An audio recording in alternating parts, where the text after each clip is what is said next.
Thank you, Honorable Sir. Kindly permit me to speak in my mother tongue, Tamil. மாண்புமிகு அவைத்தலைவர் அவர்களே, மாண்புமிகு உறுப்பினர்களே, ஒரு மிகுந்த நன்றி பெருக்கின் உணர்ச்சியோடு இந்த இடத்தில் நின்று நான் உரையாற்றத் துவங்கின்றேன்.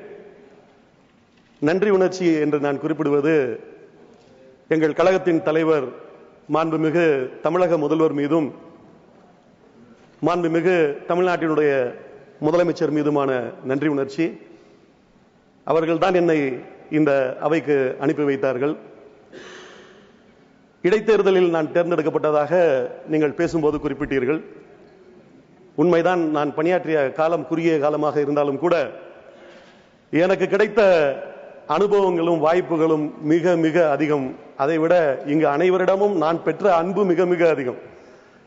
ஆளும் கட்சி தரப்பிலாக இருந்தாலும் சரி, எதிர்கட்சி தரப்பிலாக இருந்தாலும் சரி, ஒவ்வொருவர்களும் என் மீது காட்டிய அந்த அன்பையும் நட்பையும் என்றென்றும் நான் மறவேன். தமிழகத்தின் ஒரு கடைக்கோட்டையில் ஒரு கிராமத்திலிருந்து வந்தவன் நான். தூரத்திலிருந்து நான் பார்த்து வியந்த தலைவர்கள் உடனெல்லாம் நெருங்கி பழகுகின்ற வாய்ப்பை இந்த அவை தந்தது.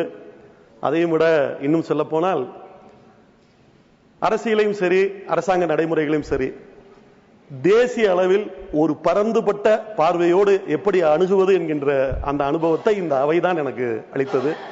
இப்படி எத்தனையோ ஒரு இனிமையான நினைவுகள் எனக்கு. இந்த அவையில் நான் பல்வேறு கோரிக்கைகளை வைத்திருக்கின்றேன். அதில் பல நிறைவேறவும் செய்திருக்கின்றது. என்னுடைய இந்த நிறைவு பேச்சின் போது நிறைவாக ஒரே ஒரு கோரிக்கையை மாத்திரம் நான் வைத்து நிறைவு செய்ய விரும்புகின்றேன். தமிழ்நாட்டில் திண்டுக்கல் மாவட்டத்தில் திண்டுக்கல் பழனி வழியில் கணக்கம்பட்டி என்கின்ற ஒரு ஊர் இருக்கின்றது. அங்கு பழனிசாமி என்கின்ற ஒரு மகான் ஒருவர் வாழ்ந்து தற்போது மறைந்து விட்டார். இருப்பினும் கூட அவரது லட்சக்கணக்கான பக்தர்கள் தினமும் அங்கு சென்று வருகின்ற ஒரு கோயிலாக அந்த கோவில் அந்த ஊரில் இருக்கின்றது.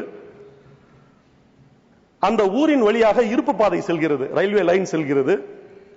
எனவே அந்த பக்தர்கள் அங்கு ஒரு தனி ரயில் நிலையம் அமைக்க வேண்டும் என்கின்ற அந்த கோரிக்கையை இங்கே வைக்கும்படி என்னிடத்திலே கோரினார்கள்.